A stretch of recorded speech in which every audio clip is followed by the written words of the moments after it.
Okay, I want to say good evening to everyone. Thank you for joining me. This is my monthly neighborhood meeting where I try to bring together leaders in the city of Forest Park to give information to residents. So whether you're listening live or you're listening to this on recorded, thank you for joining us. Thank you for being a part of the city of Forest Park. And I'm just a convener. I have some subject matter experts on the line with us to give us information about what's happening in the city of Forest Park. So I'll start with our Public Works Department Director Jinx. You have the floor, sir. Well, thank you for the invite. Good night, I'm sorry. No problem. Just remind everybody that it's a holiday week, so Waste Management's running a day behind. So the north side will be picked up on Friday, and the south side will be picked up on Saturday.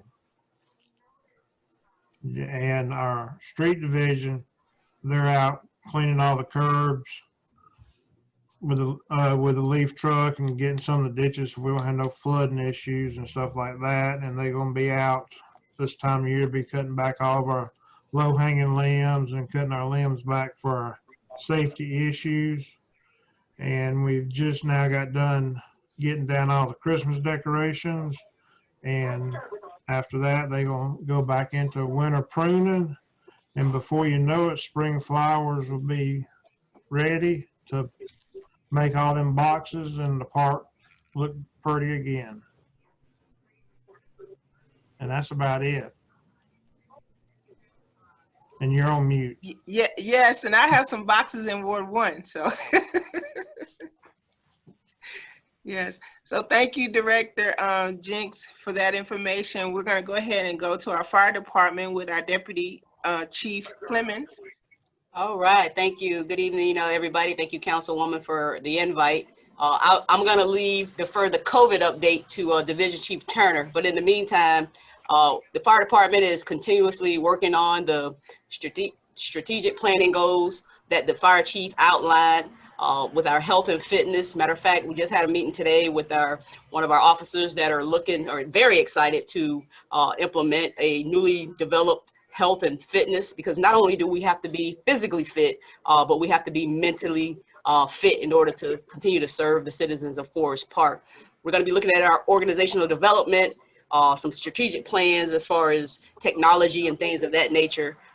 We're excited about the opportunity of how we can expand some technology with IT and the fire department so that those two channels can communicate so we can have a sufficient flow of our operations here in the fire service. Again, we are so excited that Station 1 has the upfront offices have been redeveloped. We have to thank Public Works for that. We're in the process of designing and developing our new fire station to replace Station 3. We're specking out new fire trucks to serve citizens of Forest Park. So we are excited about that. We have an opportunity at this point to look into grant opportunities to help us with our budgeting and the things, the tools, equipment, and even as far as some of the staffing opportunities that will help us serve the citizens of Forest Park. So with that being said, those are some of the positive updates that the fire departments are working on, and we're super excited. The men and women are extremely excited to have all these measures that are going to be forthcoming. Chief Turner. Ma'am, Chief Clemens, how are you? Good, sir. Councilwoman James, good evening. Good evening. Thanks again for inviting us to share what we know and what's going on in our little part of the city. COVID update, it is not nearly as shining bright as we'd like it to be, but because the numbers do continue to rise, not only statewide, but within the county and within the city as a whole. And our current, our current statewide daily rate of positive is about 17.5% over the past 2 weeks. That's the average over the past 2 weeks. So what that means is of all the tests that have been performed, excuse me, 17.5% of those have come back positive. That's an increase. Actually, that's about the same as 2 weeks ago. which is typically when I run these numbers, because I report this off to the city council at their bi-monthly meetings as well. The county as specifically is at an 18.9% rate of positive, which is about 0.2% higher than a couple of weeks ago, and still significantly higher than the state's 2-week average. Clayton County itself accounts for about 2% of the total cases statewide in Georgia. Looking more locally, Forest Park, which encompasses the entire 30297 zip code, has a cumulative total of about 1,426 cases. That is as of the 4th. I'm still waiting on this week's update. Apparently the holiday Monday has delayed reporting a good bit. But that number is about 10.5% of the county cases. So those continue to go up. And again, you know, the cumulative numbers are always going to go up, but what we're looking at is that percent of positive cases per day. What the benchmark that we're looking to get back to is 5% or less of those daily rate of positives. So with that, we encourage everybody to continue with good personal hygiene practices, washing your hands, using, there you go, Bobby, using masks, washing your hands, sanitizer, keeping your distance from people, using the mask even when you're in situations where you can distance. Take every precaution necessary. Now, with that said, we also know that vaccines are and vaccinations are underway. We are still in the Tier 1A, and it's actually, as the governor reclassified it, the expanded Tier 1A, which includes healthcare workers, it includes EMS workers, it also includes public safety as a whole, so law enforcement and fire specifically. It also includes those that are 65 and older with additional medical problems. They are doing their best to get vaccines out and get vaccines in the arms of people that want it and that need it. We had an event here in the city Friday. There was a Clayton County Health District sponsored public vaccination held at the gym. So Mr. Maxwell, thank you for your help in that. And with that event, they were able to vaccinate about 373 individuals. Now, those aren't necessarily all county residents. They're not necessarily all city residents. The way these vaccines and vaccination events have been set up is that anyone from anywhere in the state can go anywhere else in the state and get a vaccine. So some of these folks may be from out of the county, maybe from out of the city. So, but that's a pretty good start. Clayton County Health District also has 2 other events upcoming on the 23rd and the 29th, and anticipate being able to vaccinate at least 500 more people at each of those events. Now, unfortunately, both of those events are fully booked. All of these events are being conducted on an appointment basis only.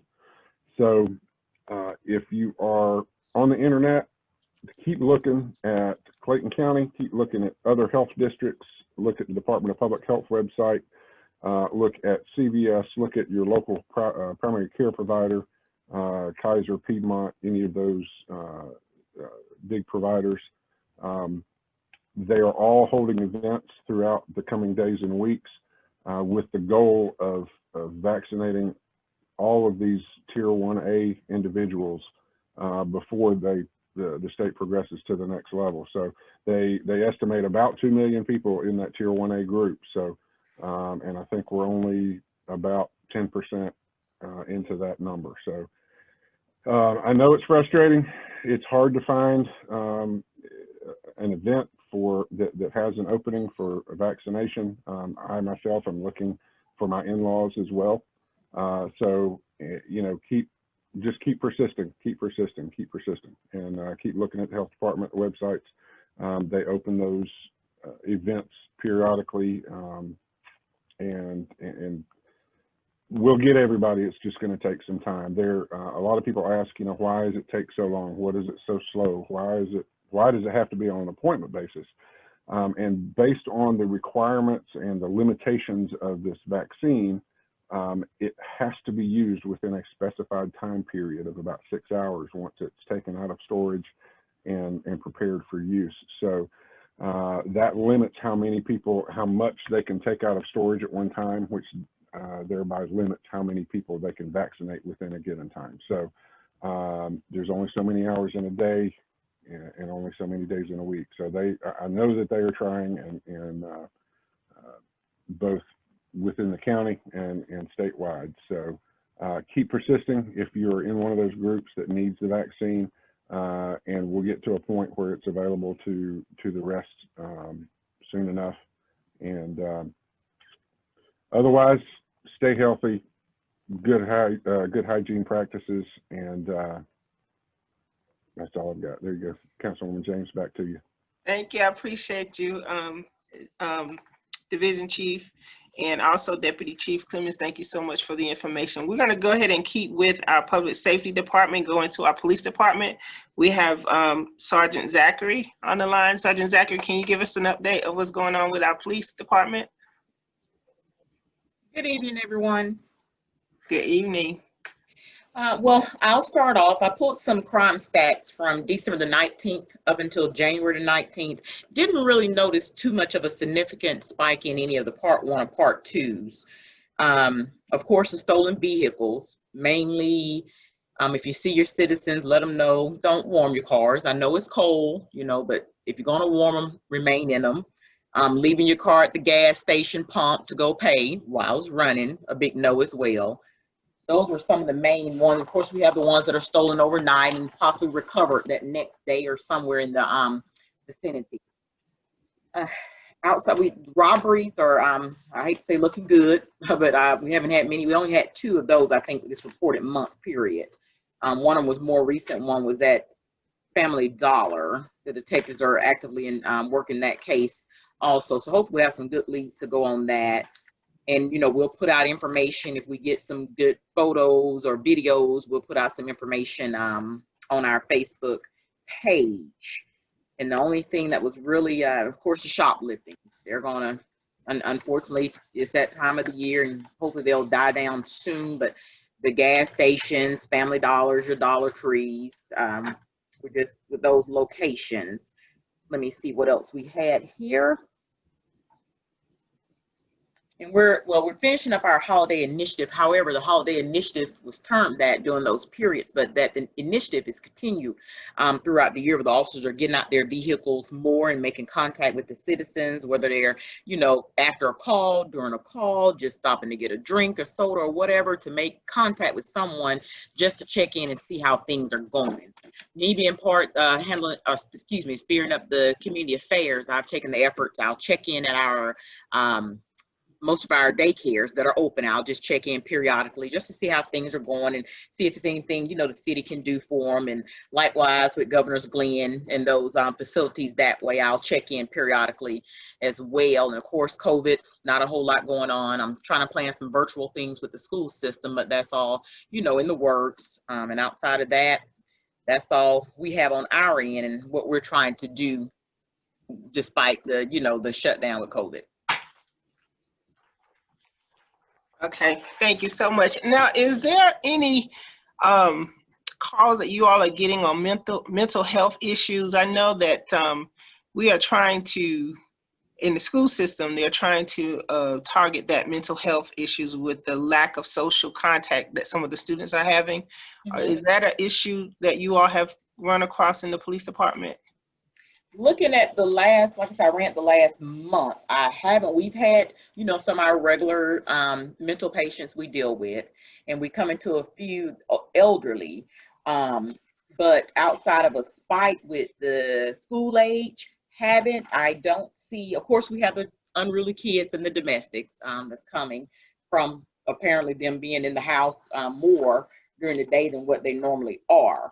But those are pretty much, you know, we can handle those when we get there. Like I said, I see a few unruly, disorderly conducts. But outside of that, as far as school age, mental or suicidal, I don't have a good record of those. But as looking at this data, I had about 2 suicide attempts, and it wasn't related to any school age children. Right. Yeah. No, I wasn't specifically asking about the school age children, but I know, because I know that the school system is doing some things to try to help with that social piece in the school system. I was just wondering, as a, you know, as a council person, I know I reach out to a lot of my seniors just to kind of check in with them to see you know, how they're doing in that thing. But thank you so much, Sergeant Zachary. I appreciate that information. So now, before we move on to any other employees, I want to see if there's anyone from the Department of Health on the line. Is there anyone from the Department of Health on the line? And I probably have you muted. If you are muted, you can push *6 if you're on the phone to unmute yourself. Okay, so we're gonna move on. We have Director Abraham on the line from our Economic Development Department. Director Abraham, can you give us an update on what's going on with Forest Park? And I'm unmuting your phone.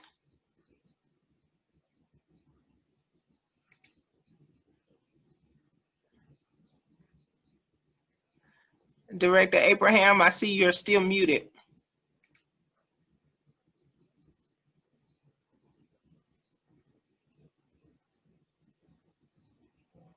Okay, I'm gonna go to Director Maxwell from our Parks and Recreation Department. Hello? Yes, there you are. Got you. Okay. Okay. Took a while to hit the button. Yes. The couple of big things we work on. We continue to have a good amount of prospects for Fort Gillum. We're working on a 20-acre prospect for a big greenhouse down there to grow vegetables. A lot of these folks are attracted to the Kroger down there. We're working on a couple more prospects down there. They come through, a lot of them want to be Kroger. We're working with Kroger also. We had a meeting with them. They're going to hire 400 people, and so we're putting a job fair together for them to get local folks into their jobs. We got another big employer coming in down there within this year, and they're going to need 900 employees. So we're trying to set up some things now to get folks in the jobs down there at Gillum. Main Street is a big thing we're working on. We have 3 buildings under contract up there for folks, and then we're remodeling 2 buildings, and we've got Zaxby's under contract. I'm sure it's no secret. Everybody knows about it. We're still trying to get them closed. There's some issues with the titles, and then we're building another, not we're, but we're working with somebody to build 26 townhomes there. That contract is signed. So we'll create another community up there. There's a lot of interest all of a sudden. People are hearing about that area up there, and there's a lot of interest with people that want to be up there now. So the Community Improvement District, this is a thing where we get businesses to agree to pay a little bit extra tax into this Community Improvement District, and it's administered by the Aerotropolis, and we've got almost 300 businesses down at 75 and Forest Parkway that are going to be joining, and then we're going to expand. We're actively now expanding down Forest Parkway into Gillum. So most of the businesses along this main street there in Forest Park will belong to this Community Improvement District, and the result of that will be they'll start decorating the streets and doing parking things and security things that they can do with it by taxing themselves. The other thing is the business tax, and Councilwoman James, I heard you were talking about it at the council meeting the other night. We're working to get a database of there's about 2,000 businesses in Forest Park. We only account for about 600 of them now is what we can find. So, wow. And then we're going to work with the finance department to redo the business tax license and get information where we can communicate with them. We don't really have a lot of that now. Communicate with them and and stay in contact with them, maybe even text messages to all our businesses. And also, we're talking about using that database to create a virtual chamber of commerce where we could talk to all our businesses in the city, let them know what's going on, let them participate in city events. And so that's kind of the big things that we're working on. Awesome. Thank you so much. Appreciate that. We're looking forward to things moving forward. I would like, I'm gonna go ahead and put my name in there. I would like to be a part of the jobs when you all are searching for a job. I forget what it's slipping my mind now what it's actually called, the economic development process or whatever. Yes. What is it called? Well, it's right now it's the job fair. That's right. And when we get all this foundation built, we're talking to the Atlanta Regional Commission about moving their regional workforce center to Forest Park. Right, workforce center. And so if we can get this going, then the Atlanta Regional Commission, which is a big, that's a big organization they include the city of Atlanta, and they have all these workforce facilities. So we're trying to get them to move into Forest Park. Yes. We're in negotiation to do that. So I have a couple of residents that would love to be a part of that. One is retired teacher that did a lot of job creations in the high school where he worked many years ago. So definitely want to kind of talk to you offline about that, being a part of that, and maybe seeing how I can help to kind of move that along and move it forward. Thank you so much, Director Abraham. I appreciate you, sir. Director Maxwell from Parks and Rec. How's everybody doing? Doing great. Thank you, sir.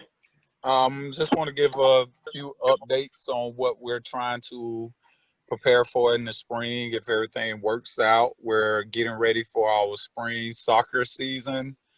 Registration kicks off January the 25th through February the 12th, with the season opening up March the 13th. All this is tentative if things pretty much loosen up and we're able to get back outside and get into things. We pretty much have all COVID protocols in place as far as having masks for kids that's actually not participating but standing on the side will be required to wear masks. We'll do temperature checks before every practice game. So we're trying to at least get back to some type of norm in March if everything goes the way we anticipate. We're also looking at doing a fundamentals of soccer program for the kids, which will also be a 5-week program that'll meet once a week, starting in early March. Registration goes from February the 22nd through February the 26th.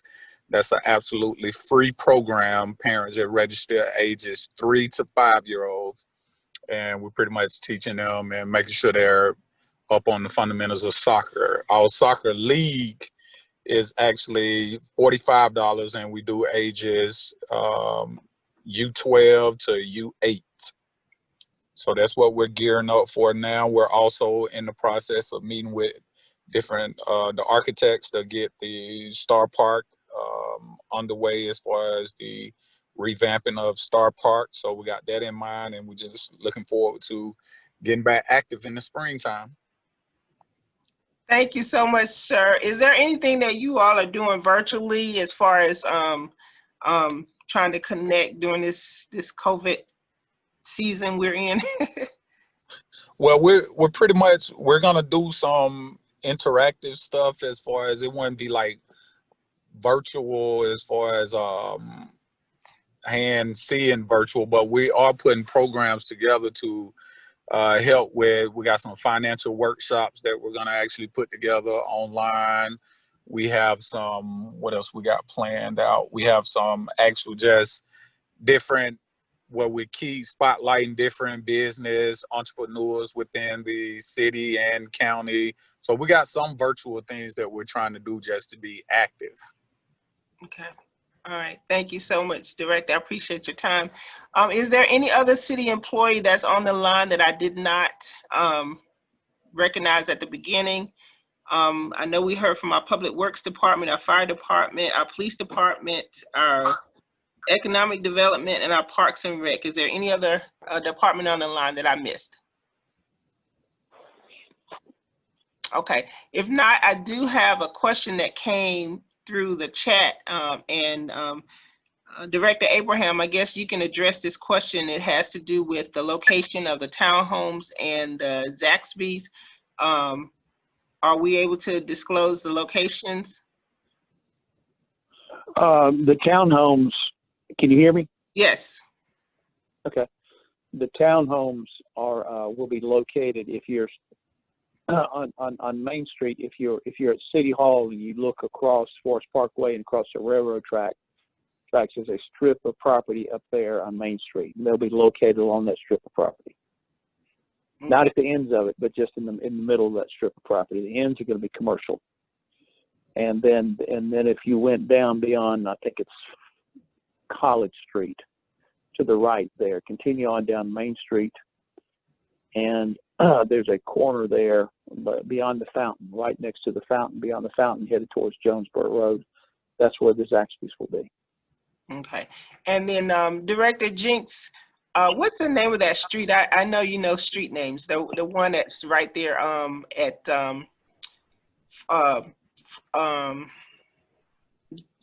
City Hall. City Hall, the street between City Hall and our other building, city building. That street right there. Talking about Lake Drive. It Lake runs Drive. down by the Okay. park. Yeah. So Lake Drive. It's so the townhomes are along Lake Drive, Miss Keith.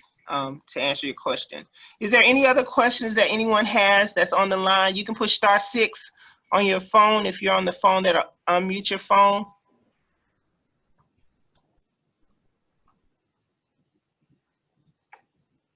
Okay, I'm not going to prolong the time. Just wanted to give you a couple updates. There is another meeting that's going to be taking place, our Forest Park Livable Centers initiatives at 6 o'clock. You can find that information on our website, but we do have a public meeting tonight that you can participate on if you would like. I also want to let you all know that the mayor will be having a food drive next week, Wednesday, at Forest Park High School. So we'll be putting out information on that, and it's we're looking for volunteers to help unpack and pack up the boxes for the cars that will be coming. If you're just coming to receive food, you will arrive at 1 o'clock. That's the time that we will be distributing the food. If you want to volunteer some time, volunteer shifts is going to start as early as 9 o'clock on that. And then I have one other announcement.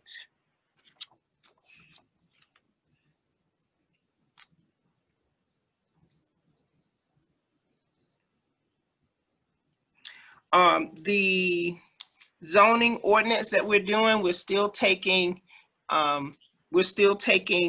surveys for the zoning ordinance. That information is on our website as well. Our website is forestparkga.gov, and you can take part of that as well if you want to participate in that. And with that said, we are done. I see someone just joined. I want to make sure that's not someone from the Department of Health. Is that someone from the Department of Health that just joined us? Okay, perfect. Guys, I want to thank you, guys and girls. I want to thank you for being a part of the neighborhood meeting. This meeting is held every third Thursday of the month at 5 o'clock. Thank you so much for joining us. I appreciate all of you experts. You all are doing an amazing job in the city of Forest Park. We're doing some great things. The city is moving in a great direction. And so I thank you so much for your time. You all have a good evening. Thank you very much. And I guess I'll hear you at 6 o'clock. Yes, sir. Take care. Thank you, Councilwoman. You're very welcome. Thank you.